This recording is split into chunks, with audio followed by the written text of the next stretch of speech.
On va évoquer ce soir le Cameroun et l'escalade dans le nord-ouest anglophone. Le Madagascar, la présidentielle, les candidats jettent du discrédit sur les résultats. Et puis les deux derniers sujets, c'est le Togo. Le groupe, le G5 s'aligne sur la position de la CEDEAO et le recensement électoral, la C14, se déchire sur la conduite à tenir. Pour évoquer ces sujets, je reçois le pasteur Edo comme président du mouvement Martin Luther King qui, il faut le signaler, nous rentre fraîchement du Kenya. Bonsoir, pasteur Edo. Bonsoir Samuel, bonsoir aux téléspectateurs.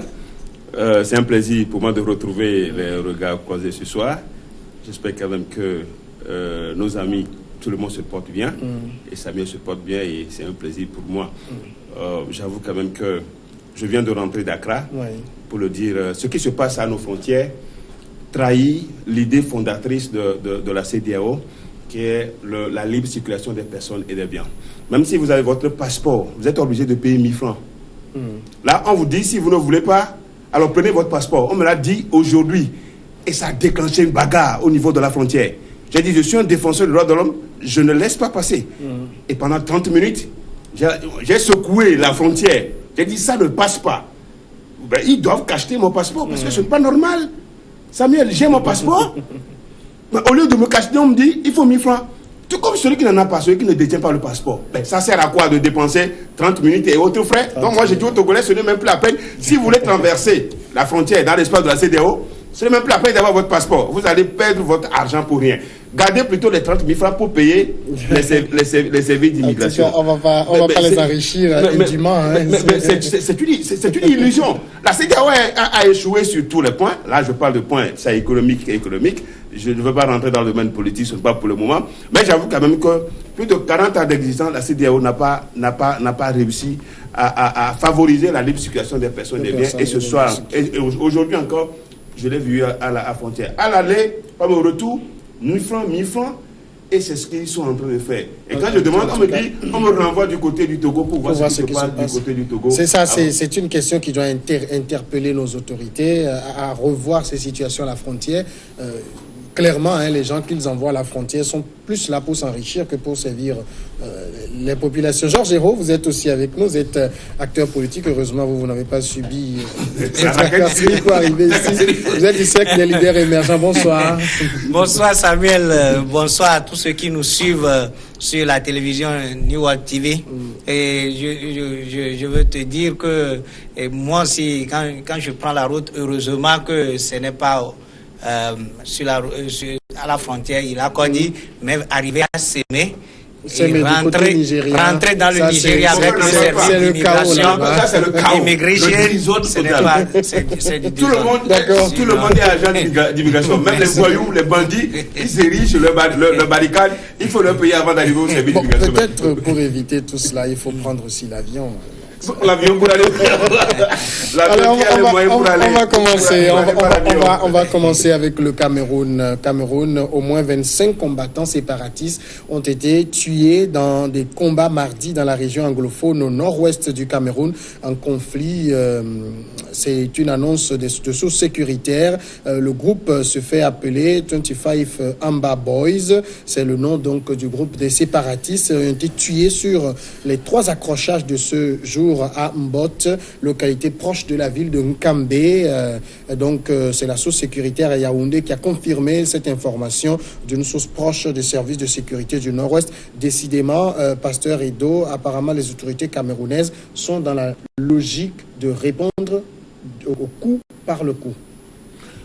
Oui, Samuel, le Cameroun, là nous sommes arrivés à un moment de non-retour pour le Cameroun qui est plongé à jamais dans une sorte infernale de violence et d'attaque. Pour cause, les dirigeants camerounais ont refusé de diriger le Cameroun. Paul Biya, qui ne tient plus le coup, qui se fait élire à presque 80% tout dernièrement, mais qui n'est jamais maître du Cameroun, qui fait la plus grande partie de son temps dans les pays européens. Bon, donc voilà, c'est ça la conséquence de la lâcheté, de l'irresponsabilité des dirigeants africains. Le Cameroun, voit ce qui se passe au nord-ouest du Cameroun. qui est rentré en succession avec cette attaque meurtrière. Plus d'une cinquantaine de personnes, je crois, 12 et les 13 derniers. Alors, l'Afrique, c'est un autre front qui est en train d'être ouvert sur le continent africain et personne ne sait quand est-ce que cela, comme disait l'ancien président, le feu et Yadema, on sait comment ça commence. Mais on ne sait pas comment ça finit. Donc le Cameroun, la corne de l'Afrique, vous voyez, il y a la RDC qui est là, mais il y a la Congo, Brazzaville qui n'est pas avec les fronts qui sont ouverts. Mais voilà ce qui se passe en Afrique quand les dirigeants ne veulent pas des élections démocratiques, sont élus de manière arbitraire, de manière injuste. Voilà, ils ne contrôlent pas, ils n'ont pas le pouvoir et ils n'ont pas l'intérêt des citoyens. Ce n'est pas ça qui les concerne. Paul Biya, là où il est aujourd'hui, ce n'est pas ce qu'il... Comment garder le pouvoir et le piloter pour encore le septennat, c'est ça, non? Pour le septennat à venir, c'est ça. Voilà. Alors, le Cameroun et ça fait mal pour le Cameroun. Le Cameroun ne mérite pas ce qui se passe dans sa partie anglophone. Georges Hérault, 25 Amba Boys, donc je le disais, ont été tués. C'est vrai que le pasteur Edo accuse les autorités camerounaises, mais le Cameroun, les autorités ne sauraient accepter la sécession de la partie anglophone. Bon, exactement. Au fait, si vous voyez ce qui se passe au Cameroun, comme il a souligné, et il a un peu inculpé les autorités, mais il y a aussi la responsabilité des séparatistes. Bon, la responsabilité des séparatistes, c'est au fait justifié par le fait que les autorités ne prennent pas en compte les revendications, les vrais problèmes de la base, les préoccupations de la population du Cameroun. Oui. Et vous savez, les Anglais ou bien les anglophones, ils ont une manière et une façon de voir les choses qui est un peu différente de nous. Oui, différent de nous, les francophones. Donc, et vous voyez que la grande partie qui est francophone, ils sont dans le lacisme, ils ne revendiquent pas, ils sont habitués, et on les tape là-dessus. Ils sont mourants. C'est ce qui se passe. Donc, ce que moi je vois dans ce système-là, c'est qu'il faudrait en sorte que les autorités prennent en compte le fait qu'ils sont dans deux cultures, oui, et qu'il faut aller véritablement discuter ensemble parce qu'ils sont appelés des Camerounais aujourd'hui, qu'il faut véritablement discuter et comprendre les vraies préoccupations. Et je sais aussi il y aura des préoccupations fantaisistes, mais les vraies préoccupations pour pouvoir finalement avoir un Cameroun, un seul Cameroun, parce qu'aujourd'hui c'est des crises en répétition. C'est pas forcément, c'est pas le mois de septembre seulement, c'est, je crois, le mois de mai aussi, il y avait les mêmes problèmes d'escalade même avant les élections et tout. Les gens pensaient que les élections n'auront même pas lieu compte tenu de ces crises, mais aujourd'hui, il faut pas seulement accuser que les autorités. Il faut aussi, il y a une part de responsabilité, c'est que ils sont venus de la partie anglophone et il faut aussi s'habituer de la manière dont on dirige les pays et aussi faire des suggestions, apporter des suggestions pour que ça soit un Cameroun au fait qu'il ne soit pas un Cameroun anglophone et francophone. Alors, vous pensez quand même, pasteur Edo, que ces séparatistes-là, parce que si on voit la manière dont ils mènent la lutte, c'est une lutte armée, n'ayons pas peur des mots, est-ce qu'ils sont seuls ou il y a des puissances qui pourraient les téléguider aussi?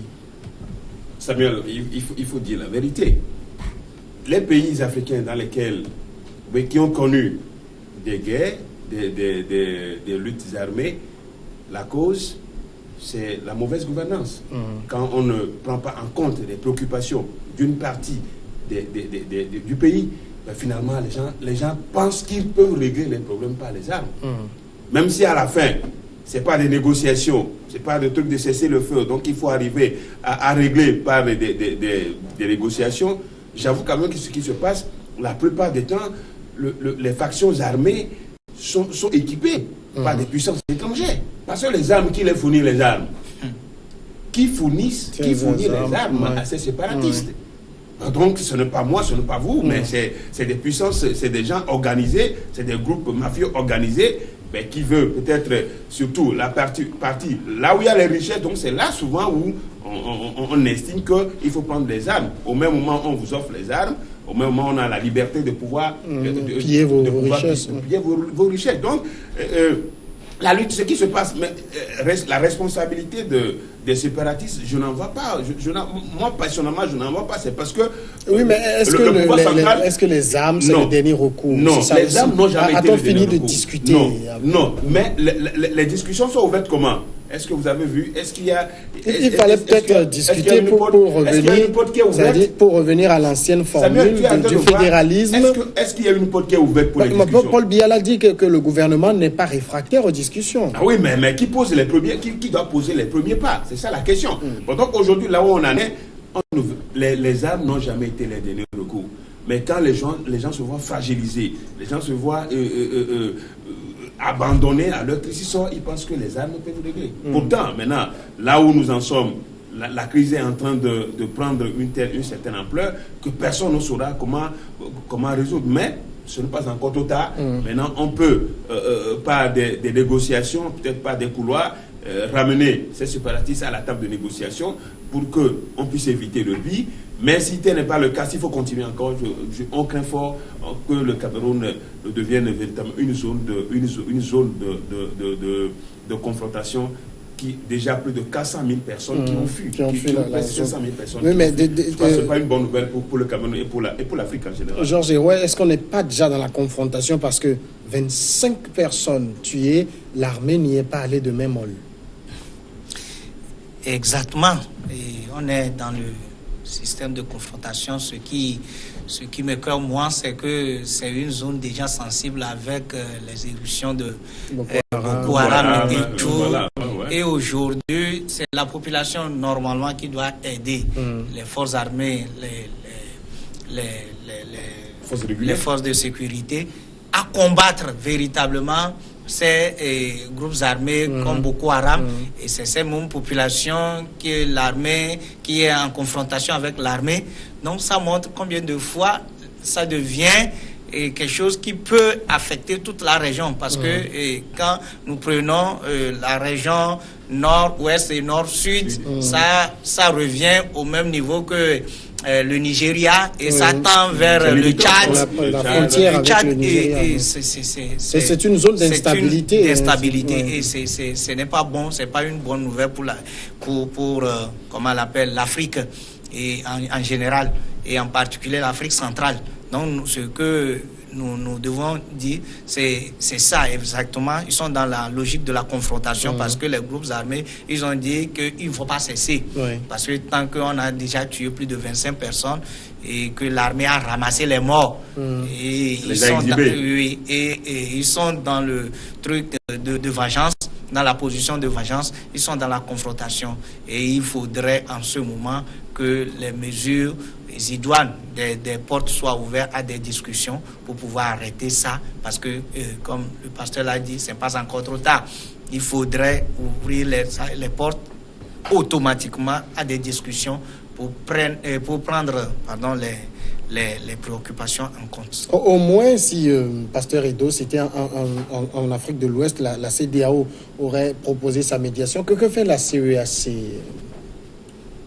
Non, que ce soit... Vous savez, les regroupements sous-régionaux sont des clubs d'amis qui soutiennent la plupart du temps ceux qui sont au pouvoir. Donc, est-ce que la CEAC existe même? Je crois que c'est des trucs... D'abord, je crois que non, ça existe. Et c'est Omar Bongo qui en est le patron. Ali Bongo, pardon. Ali Bongo, oui. Qui vient d'être remplacé par l'ex-président de la Sénat, je crois. Du Sénat, c'est ça la nouvelle. C'est ça la nouvelle. Donc, c'est juste les affaires courantes. Ali Bongo dirige toujours le Gabon. Oui, il dirige toujours le Gabon depuis l'Arabie Saoudite. Il est en convalescence. Donc, que le Seigneur lui donne la force de revenir au Gabon, reprendre les choses. C'est tout ce qu'on peut dire. Donc, la CEAC ne peut pas faire grand-chose. Ça veut dire que c'est un problème entre Camerounais. Oui, c'est un problème entre Camerounais. Parce que l'approche des autorités, c'est que pour les autorités, les séparatistes sont des terroristes. C'est l'approche là. Oui, cette approche-là, c'est cette approche qui va plutôt enliser la crise. Cette approche-là, c'est vrai que quand les gens prennent des armes, il faut les considérer comme des ennemis, mais à l'état actuel des choses, c'est des Camerounais qui revendiquent le bien-être pour leur région. Et ce n'est pas les armes, je le dis. Mais comme nous sommes devant le fait est là, les réalités sont là. Il faut les aborder autrement. Il faut pas mettre de l'huile, c'est ça, non? De l'huile sur le feu en les taxant de terroristes. Et c'est ça qui fait que la région va être embrasée et que Boko Haram, qui est de l'autre côté, va apporter même son appui. Parce que Boko Haram, le terreau sur lequel Boko Haram surfe, c'est quand il y a l'instabilité. L'instabilité. Donc Boko Haram va venir en appui à ces moments. Et finalement, le pouvoir central va sentir la vraie force des terroristes. Là, c'est des séparatistes camerounais. Maintenant, quand Boko Haram va venir s'ajouter aux séparatistes, comme ils disent des terroristes, ils vont dire bon, nous allons plutôt recourir aux vrais terroristes. Alors, maintenant, qui vont venir nous aider. Ceux-ci veulent créer le territoire de l'Ambazonie. Alors, aujourd'hui, ils demandent c'est-à-dire à faire sécession du Cameroun. Est-ce qu'ils sont sûrs d'être capables de faire vivre un pays? En fait, ils sont dans la logique à se faire attendre. Moi, je dis comme ça, à se faire attendre parce que ils considèrent que jusqu'à présent, le milieu est pauvre, ils veulent développer leur milieu. Donc, ils se disent qu'ils ne se voient pas camerounais. C'est pour cela que la zone a été abandonnée par le pouvoir central.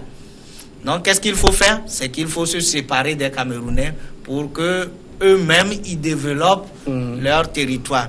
Ma question que je me pose, est-ce que le Cameroun déjà c'est un pays qui est développé? C'est les autres parties sont-ils développés? C'est ça aussi. Donc, au fait, c'est des manières pour pouvoir discuter. D'accord. On va marquer la pause. On est déjà arrivé à la fin de la première partie. On marque la pause et on revient tout de suite.